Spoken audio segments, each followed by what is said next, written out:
right, let's bring him in. He's on the call tonight. Warriors at Dallas on ESPN, former NBA coach, a Martinez. Yeah. Martinez alum. What's up, Jeff? How you doing? Good. How are you guys? We're doing great. One thing I've always wanted to talk to you, because you went to a Division III school like I did. Not quite the powerhouse that I went to, but Mount Union has a pretty good program, right? I would say they do. They just lost in the finals, didn't they? You don't keep up? See, I can tell you about the Franklin and Marshall Diplomats, Jeff. I can tell you what they went 13-11 this season. All right. All right, let's get to the Golden State Warriors. Where do you stand? Because I think Jeff, a lot of people have looked at their first 73 games and say, look, this is who they are. Another segment says they have championship pedigree, they can still do it. Where do you come down on that? Well, I think to know that, I'd have to know if Wiggins was going to play, because they don't have enough without Wiggins to win a championship. With Wiggins and with Curry playing great basketball, they would have a puncher's chance. The Western Conference is down this year. There's no one who's basically, I think, unbeatable. And so if they have their full roster and they get Peyton back as well, then maybe they would have enough. Obviously, the road woes are confounding, and but they have to get one road win in any given series. So I think Wiggins is imperative to their championship hopes, and Peyton's important as well.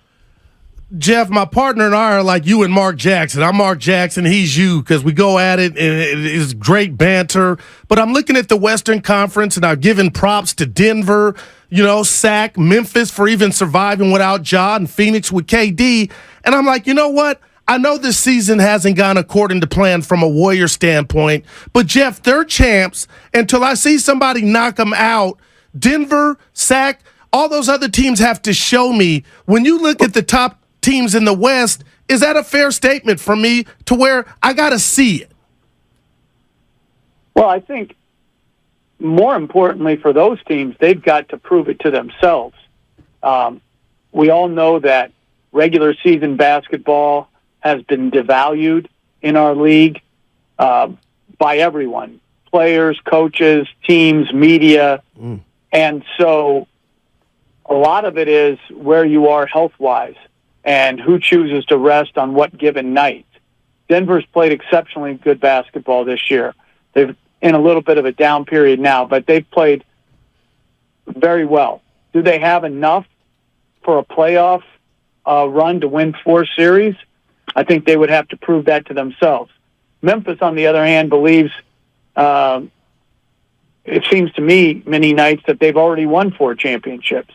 And so they have just the opposite. They have to make sure that they're staying in the present so that they can maximize their opportunity in a down year in the Western Conference. And, Phoenix has a ton of talent if Durant's healthy. To me, they would be your favorite. The Clippers, if Paul George is okay and can play, their season 2 has been confounding. So I just think there's so much upheaval in the Western Conference this year because of how teams have devalued the regular season and how injuries have impacted it, that I wouldn't be surprised if any lower seed beat a higher seed in round 1. Jeff Van Gundy joining us on 95.7 The Game. You can hear him tonight. Warriors at Dallas, big game, 6 seed at stake. Jeff, Steph Curry's 35 years old, and he's still playing at a high level, and he's still got a few more years left on his contract. The Warriors are in a situation now where, Klay's getting up there, Draymond's getting up there, Steph's still playing at a high level, and there's kind of a split with the fan base of, can we get Steph Curry more help immediately, which may involve trading a Poole or Kuminga? If you were where you are in the Warriors kind of dynasty, I mean, how do you kind of still build around a 35-year-old, even though he is playing at a high level? Well, I think he's had some durability issues, but in the past, when they've had the durability issues, they've struggled when he hasn't been playing, but they've always, they've been dominant for years when he's been on the floor. This year, it's totally different. Even at this high level, since he's come back from injury, I think they're 3-6, and he's put up huge numbers on high efficiency. They have actually a losing record with, Curry this year. So he alone cannot, go out and win a championship. Their roster last year was better. He was unbelievable in the finals, and they pulled off, to me, the most improbable championship I've seen in a long period of time.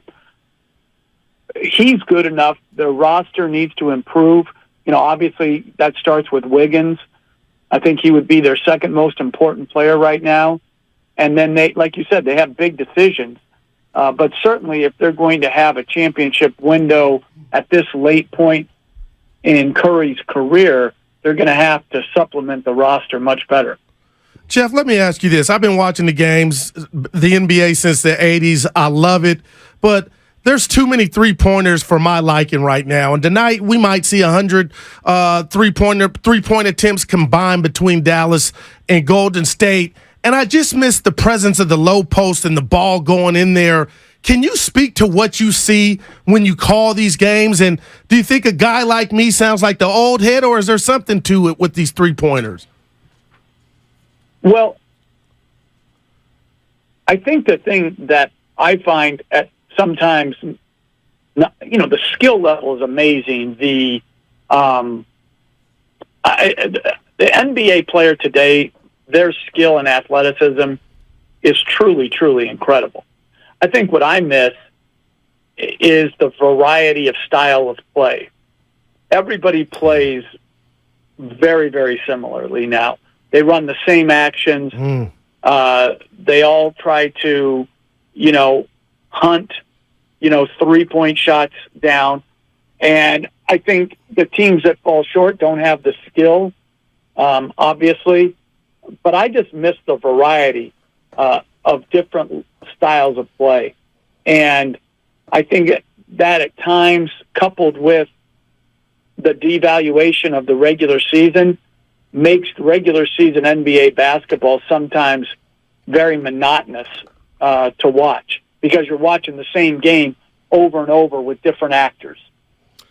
Jeff Van Gundy joining us on 95.7 The Game. He'll be on the call tonight. Warriors at Dallas, and I'm noticing right now, Jeff, Luka Doncic has been upgraded to probable for tonight. Let me just ask you this, because the Warriors have had unbelievable success the last 10 years. There's a segment of the fan base where it's championship or nothing.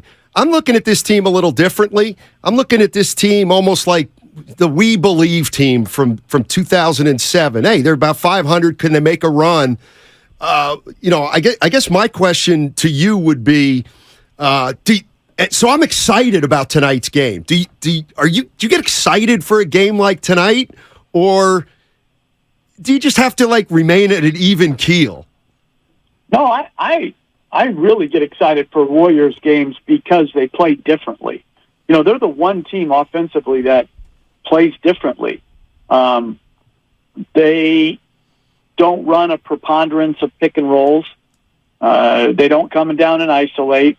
So because of Curry and Thompson, and to a lesser degree Poole's willingness to move and their skill to be able to shoot on the move, they play different, and I love that. And anytime you get a chance to watch Curry, it's you can't take that for granted. I mean, he's just been so dominant over the last decade, and he's retained his humility along the way as he's ventured into many different things. So I just really like watching them.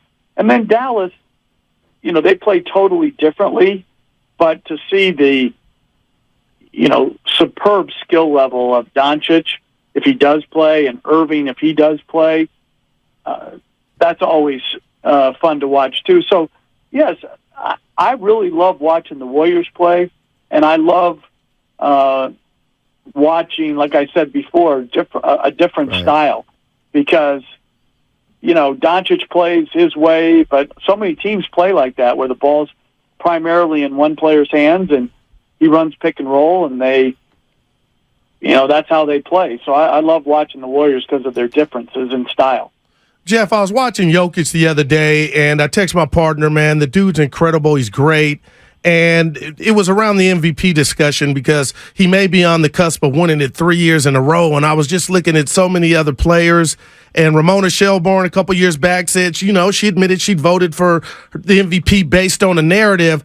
And I was thinking, well, Embiid's trying to get over the hump. He hasn't got it. If I were to ask Jeff Van Gundy, which I am today, who's your MVP with like 9-10 games left, how would you answer that? Well, I would answer it that I'm not going to answer it because I don't care. That's the You bottom. sound like my partner. Yeah. Thank you. I truly... Why don't you care, Jeff? I care only because the players who are so great care, and they should care because, it's an award given. But the one thing I hate about all the comparisons between players when I hear the talk shows talking about them is they don't just try to state their case for their guy. They try to devalue the other players and their accomplishments. And I find that distasteful. If you're a math person, Jokic wins in a landslide. He just does. If you want to do all the advanced stats and all that, it'd be a landslide.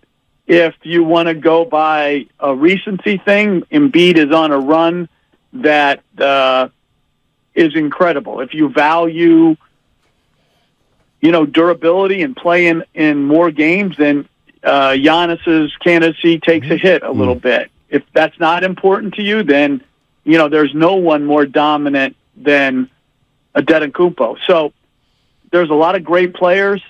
I don't know who should actually vote for MVP because when I look at the All-Star ballot, the fans do a cruddy job, the coaches do a cruddy job, the players take it as a joke and vote for, all these random guys. So I don't really know who should actually have the honor of picking an MVP. But I know it's important to the players, and there's a lot of viable candidates. Wow. Jeff, thank you so much for joining us. Have fun in Dallas tonight on the call, and really appreciate you joining us on the kind of the spur of the moment. Thank you, sir.